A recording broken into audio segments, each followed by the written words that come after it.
Hello YouTube. Today it's getting kind of warm out here, so that means track season is upon us.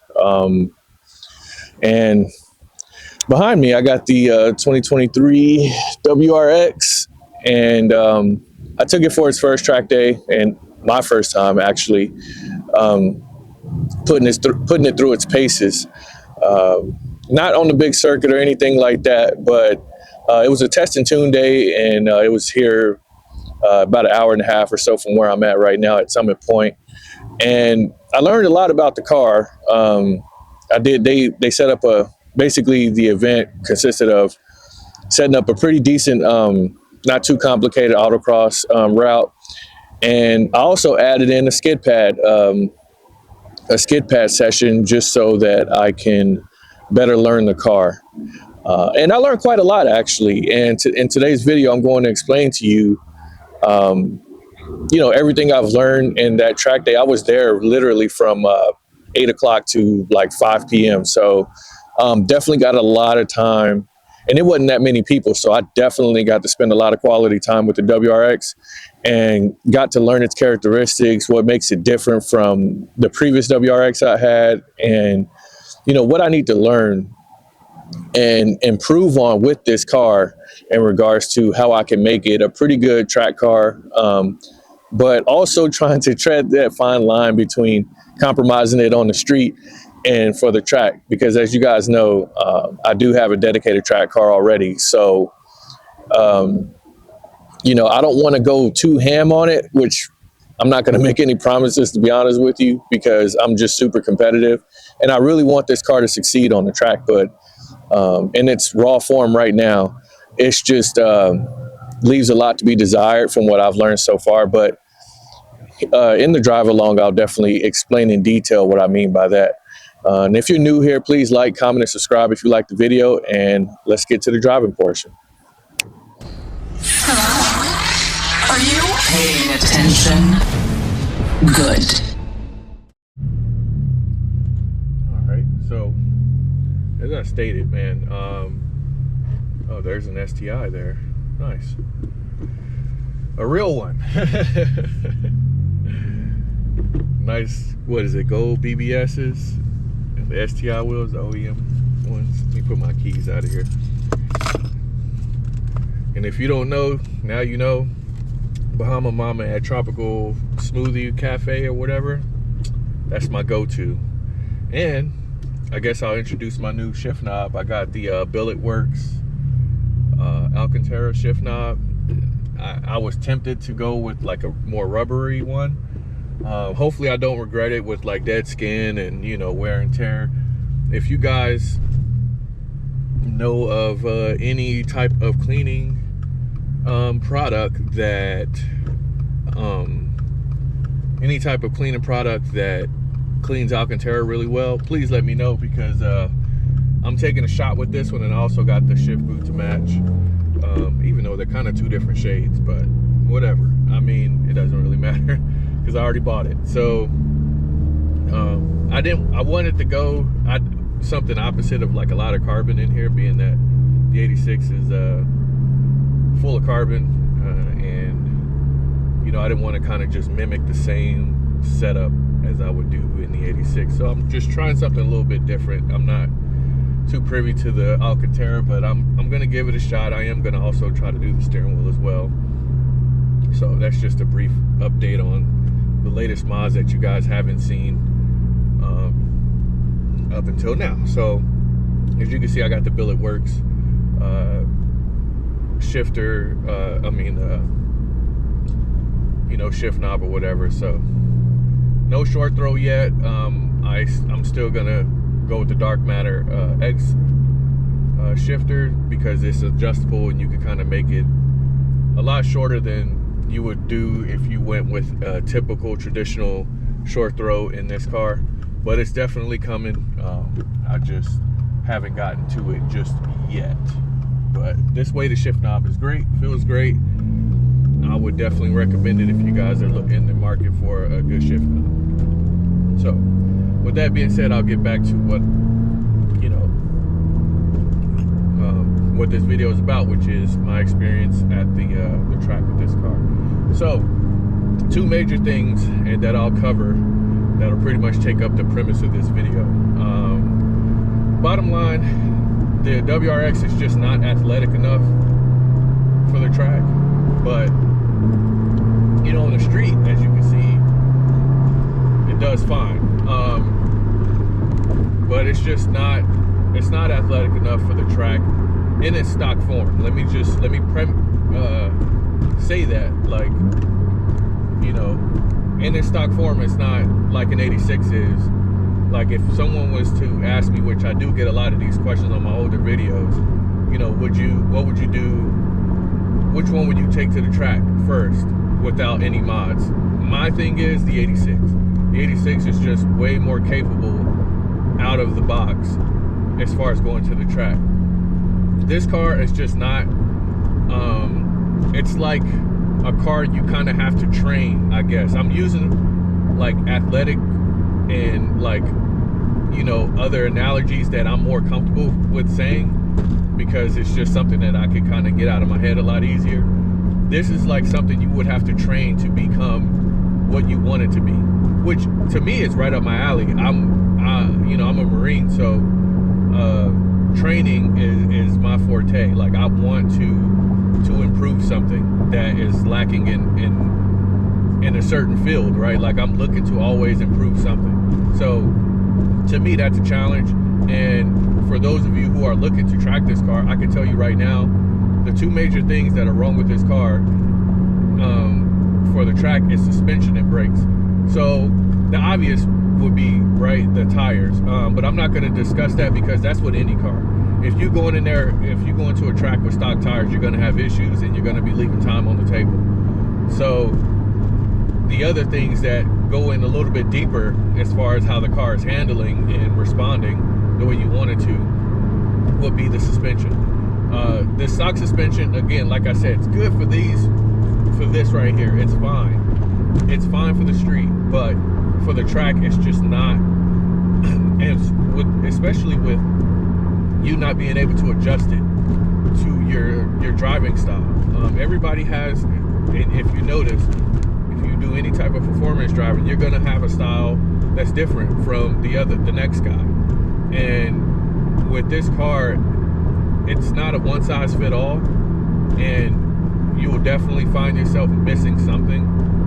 And for me, I'm still kind of learning my driving style, but I can already tell you right off the bat that the suspension is just not it. You know, it rebounds well enough in certain situations, but it's lacking in a lot of other situations.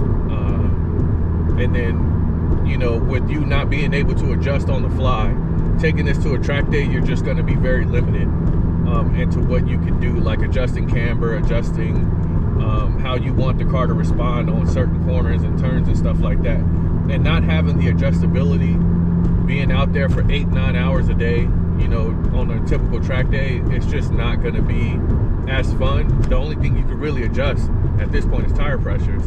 And granted, that definitely helps you improve, just, you know, based on what you're trying to accomplish.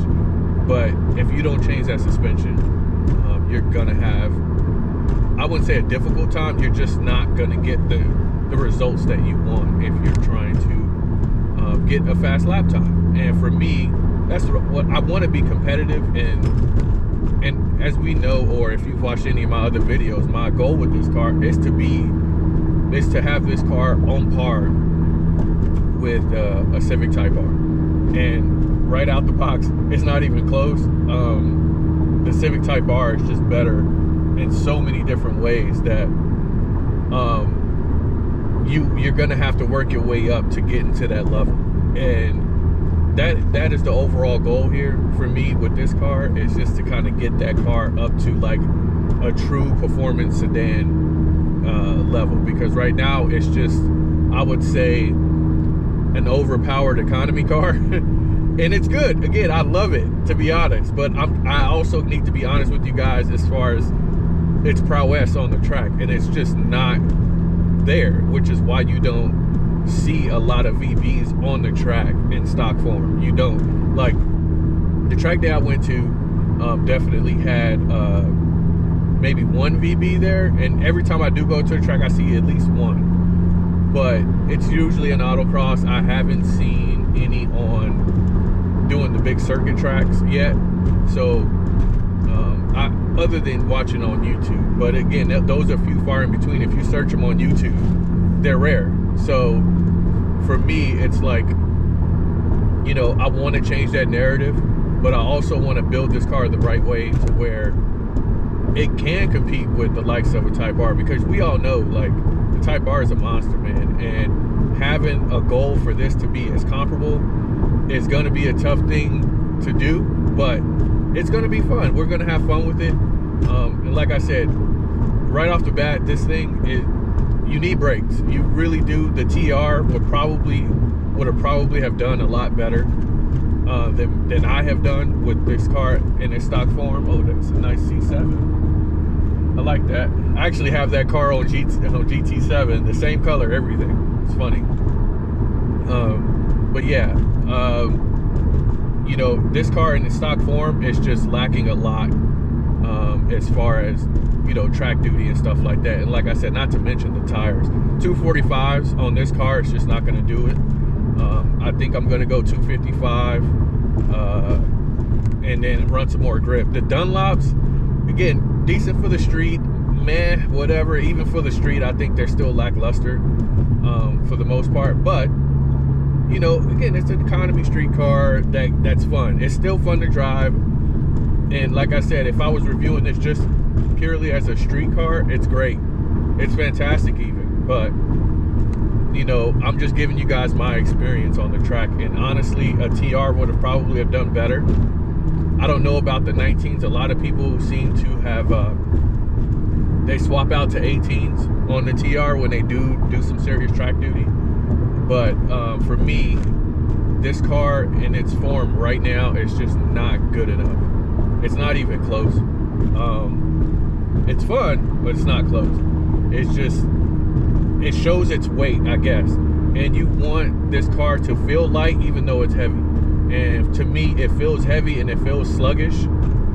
And my goal is to just kind of, if I can't shed the weight, I gotta find a way to make it more athletic, which means stiffening up the chassis, get us some better tires, get some aftermarket wheels that are a little bit lighter, and get some better brakes that can stop a big behemoth like this. You know, it's not the heaviest car. You know, it's not a BMW M car like an M4 or anything like that. But it definitely needs some adjusting. And you know, for those of you who are looking into possibly tracking this car, let me go on the outside. Those of you who are looking to possibly tracking this car, you gotta understand that right out the box, you're gonna spend some money if you want this thing to perform well. Suspension, like I said, I think is the major adjustment, because you want to be able to make key adjustments that you need to make while you're on the track. So that, and then I think brakes and wheels and tires. You know, wheels and tires is a given, so I didn't really go too hard in on that, but I'm just telling you from my experience, I think I'm going to run PS4S's and 255s instead of 245s. I don't think 245s will do it as far as grip racing goes, but I think 255s will be the sweet spot for this car.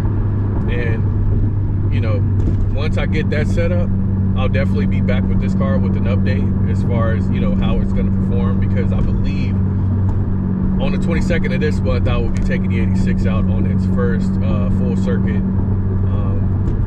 you know, little time attack trial. So I'll be doing that. So I won't be tracking this car for another month. I just really wanted to get that experience of handling and drifting the car, because I did learn how to drift the car on the skid pad. Although I wouldn't recommend it if you only got one set of tires, because you don't want your ride, especially if it's your daily driver, to be uncomfortable. But I mean, to me it was fun. I'll put up a clip.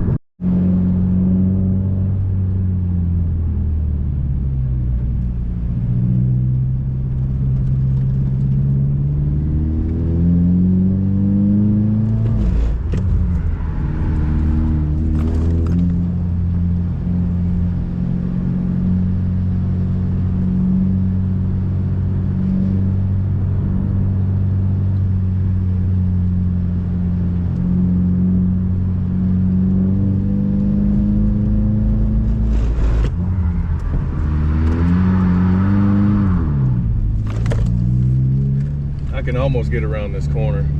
And I got to drift it damn near all the way around the circle that I was on the skid pad. But I did. Bottom line, I think it was a success taking the WRX out there and really learning how to drive this car.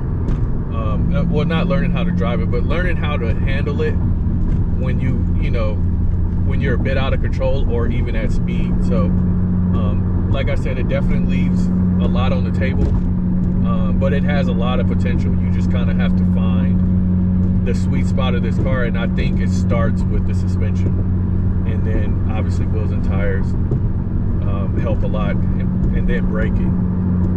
But this is only the beginning, and like I said, it'll get there. And once I get this car on the track next month, hopefully I'll have a couple of upgrades, and I can give you guys a status update on how this car is performing on the track. And again, I can't make any promises that I'll keep this thing completely street or have more street than the track, but I'm gonna try to find a fine line between both. But it's kind of hard to do that when you're chasing lap times. So, oh, is that a GTO? No, that's a Lotus. Okay, that's a Lotus. Nice. There's cars out today. The weather's getting better. I'm just out here enjoying it. Can't wait for the next track day, which will be on the 22nd. I'll be taking the 86 out to Summit Point. No, Virginia International, actually. That'll be my first Virginia International track event. So that's going to be a lot of fun. I'm going to do 2 days, I believe, Friday and Saturday, I think. So be on the lookout for that and the recap from that. Hopefully my tires will be here by then, so you guys can see the upgrades. I did get tint, if you haven't noticed. I got it on both cars now, so I'm no longer fish bowling. But like I said, guys, this car, I learned a lot, and now that I got how this thing feels stock, I know exactly what adjustments I need to make first in order to make this car a little bit more to my driving style and a lot better for the track. So please like, comment, and subscribe if you enjoyed the video, and I'll see you guys in a couple of weeks with the recap of my track day with the GR86. Peace.